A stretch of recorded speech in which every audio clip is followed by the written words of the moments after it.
Action.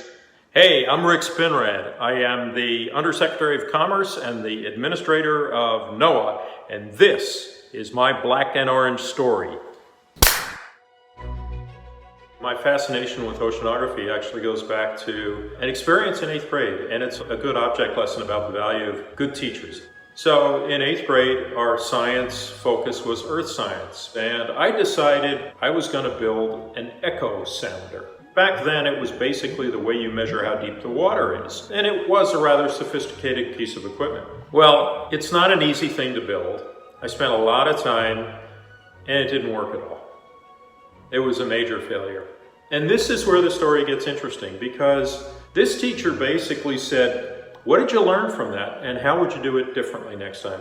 And I was hooked. The whole idea of knowing what was behind the failure and the success of my experiment really got me to wanting to learn more. And when I got to Corvallis, a few things happened. First of all, I met Dr. Ron Zanneveld and had a chance to go out to Newport. They were preparing for a major cruise, and I was actually able to help stage for the cruise, which for a recent graduate with a freshly minted bachelor's degree in my hand was just the best and the coolest thing. I wasn't going to go on the cruise, but the idea that I would be able to engage in seagoing research out on the OSU ships, and that I'd be able to work on some interesting problems under the guidance of a brilliant scientist like Ron Zanneveld, it was going to be everything I could possibly want. And I was being offered a graduate research assistantship, so they were going to pay me.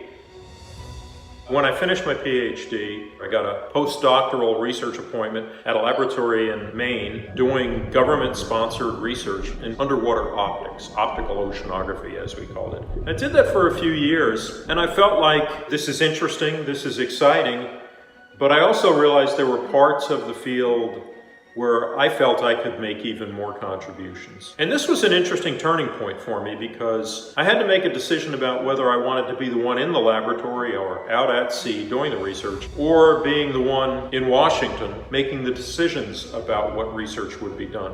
And there is a value to public service that I personally put at a premium. I feel strongly about passing on to the next generations something that's better than what I inherited. One of the real benefits of working in the jobs that I've had is that you can see where you've made an impact. Doing something like that to me assures that the world will be a better place by the time I leave it. I'm not about to get out of the way just yet, but I am excited to know that when I do, it's going to be smarter, even more passionate people that take over for me.